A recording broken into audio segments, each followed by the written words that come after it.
E majta amerikane, radikalët e majtë, përsulmojnë shumë kabinetin e zotit Trump. A kanë drejt kanë. Niveli i kabinetit Trump 2 nuk është as pak me nivelin e kabinetit Trump 1. Dhe natyrishht mas largimit Noem, Kash Patele kanë diskutim vendin e punës, Tulsi Gabbard, ndërsa Hegseth mund të joshët në postin e një guvernatori në një nga shtetet kuq janë republikanët, blu janë demokratët. Por Hegseth, edhe pse ka një paranoj vetë, ka frikë se mos e vrasin, stafi ti po kryen diçka të shkëlqyeshme në Pentagon.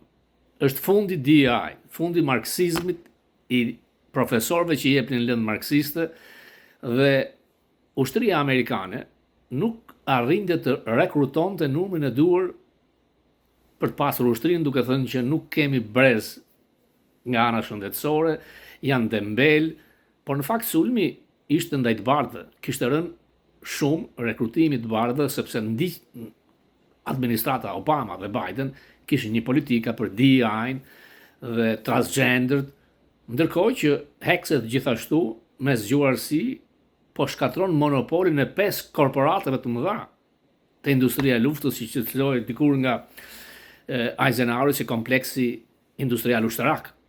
Dhe kjo nuk është pak. Ndërkohë janë mbi 1 milion dronë të prodhuar nga Pentagoni, duke marrë sistemin e dronëve nga Irani, çka e bën më elastike ushtrinë amerikane. Por në përplasjen me Iranin duhet kemi një matematik. Ka me mira dronë, rreth 10.000 dronë Irani. Një dronë kushton 35 deri në $50.000. Një raket për ta interceptuar do $1 milion.